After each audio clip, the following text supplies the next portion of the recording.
Apakah sah hibah kepada salah satu anak tapi tidak ada yang menjadi saksi?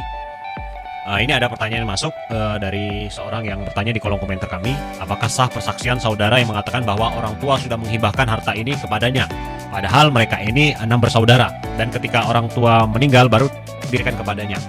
Jadi prinsipnya hibah itu adalah pemberian semasa hidup, ya, serah terima, ya. Kemudian pemberiannya itu harus sudah sah, terjadi, jelas pada saat hidup, ya. Dalam negara kita itu bisa dibuktikan dengan adanya akta hibah ke notaris, ya, disaksikan oleh notaris atau dari PPAT, ya, kalau berupa tanah itu.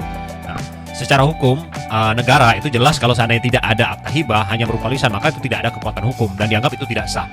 Nah, bagaimana dalam pandangan agama? Begitu juga dalam pandangan agama, maka seharusnya hibah itu harus ada saksi, harus ada hitam di atas putih. Nah, terkhusus kepada anak, ya, ini ada kasus di zaman Rasulullah, ya, Nu'man bin Bashir ingin meminta Rasulullah menjadi saksi bahwasanya ia memberikan hibah seorang budak ke salah satu anaknya saja. Padahal Nu'man bin Bashir ini ada banyak anak, ya, tapi ia memberikan ke salah satu anak saja, maka Rasulullah menolak untuk menjadi saksi. Dan dari hal itu para ulama banyak bersepakat bahwasanya hibah kepada anak itu harus adil, harus memang sama rata, hukum asalnya sama rata. Kalau seandainya tidak sama rata, maka harus ada persetujuan kepada semua anak-anaknya, apakah setuju atau tidak, ya.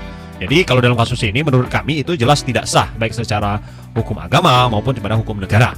Nah, demikian.